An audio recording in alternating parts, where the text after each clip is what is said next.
تیرے اوپر وہ گھڑی بھی آنے والی ہے، وہ وقت بھی آنے والا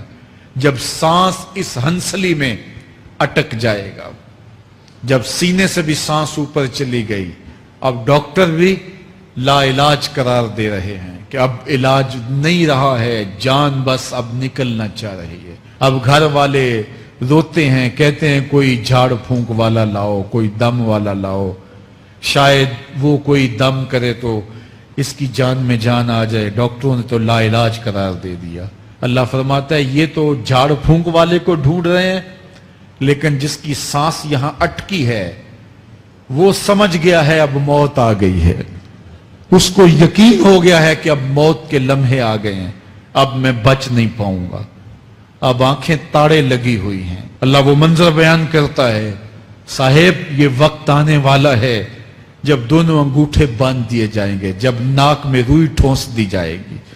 جب چٹے لباس میں کفن دیا جائے گا، جب غسال کے سامنے بے بس پڑے ہوں گے۔ یہ محل، یہ کوٹھیاں، یہ بنگلے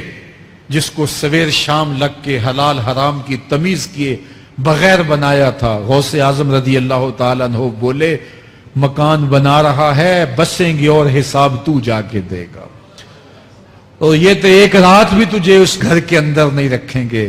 کہ چلو ایک رات مہمان رکھ لیں۔ کہتے ہیں نہیں نہیں، مہمانوں نے بھی جانا ہے تو جلدی کرو، اس کو سپرد کراؤ، وہ تو تیرا لباس بھی پھاڑ کے اتاریں گے، خود غسل دینے کے لیے تیار بھی نہیں ہے، تجھ سے خوف آنے لگا ہے۔ جاندی واری ڈرونا بنے ہوتے، ہاتھ نہ لاندے ڈر دے، جنہ لئی تو پاپ کمائے اج کتھے نہیں تیرے کر دے۔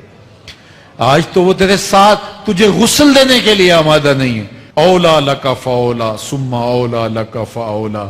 تیری خرابی آ پہنچی، ہاں تیری خرابی آ پہنچی۔ ایحسب الانسان ان یترک سدی، انسان دنیا میں یہ گمان کرتا ہے اس کو سدا چھوڑ دیا جائے گا۔ آج تو مفتی شہر ہے، آج تو علامۃ الدہر ہے، آج تو قاضی القضات ہے، آج تو منسٹر ہے، آج تو وزیر اعظم ہے،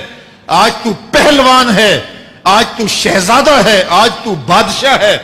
آج تو زوراور ہے، آج تیری طاقت کے کیا کہنے، آج شیروں کو تو نچا لیتا ہے، ہاتھیوں کو تو بٹھا لیتا ہے، تیری صورت نکھرتی ہے، تیرے ہونٹ گلابی ہیں اور تیری نرگسی آنکھیں ہیں،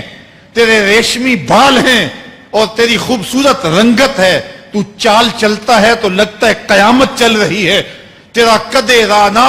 جو ہے وہ صنوبر کو شرماتا ہے، تیری گفتار کے تنتنے ہیں، جس نے اتنی خوبصورت شکل ماں کے رحم میں بنائی، کیا وہ ہڈیوں کو جوڑ کے دوبارہ انسان نہیں بنا سکتا؟ وہ دوبارہ انسان بنائے گا اور پھر تجھے اپنے حضور کھڑا کرے گا۔ اور ایک حدیث میں آتا ہے اللہ بندے کو اپنے حضور کھڑا کرنے کے بعد اپنے سامنے سے ہٹنے نہیں دے گا جب تک 5 سوال نہیں پوچھ لے گا۔ ان عمرہ ہی فیما افنا ہو، اس کی عمر کے بارے میں پوچھے گا کہاں ضائع کی، اس کی جوانی کے بارے میں پوچھا جائے گا جوانی کہاں گزار کے آیا ہے، مجنوں تو نہیں بنا رہا، خواہشات کا اسیر تو نہیں ہو گیا، دیوانوں کی طرح زندگی تو نہیں گزار کے آ گیا، تیری جوانی کسی چوک میں تو نہیں گزری، تیری جوانی آوارگی میں تو نہیں گزری، ساری رات سوشل میڈیا کے اوپر گندگی اور غلاظتیں تو نہیں دیکھتا رہا، تیری جوانی گزری کہاں ہے؟ اگر کوئی جواب نہ ہوا تو پھر کیا جواب دے گا؟ اور وہ کتنا خوش نصیب ہوگا جو کہے گا مالک میری جوانی سجدوں میں گزری، میری جوانی قیام میں گزری، میری جوانی رکوع میں گزری۔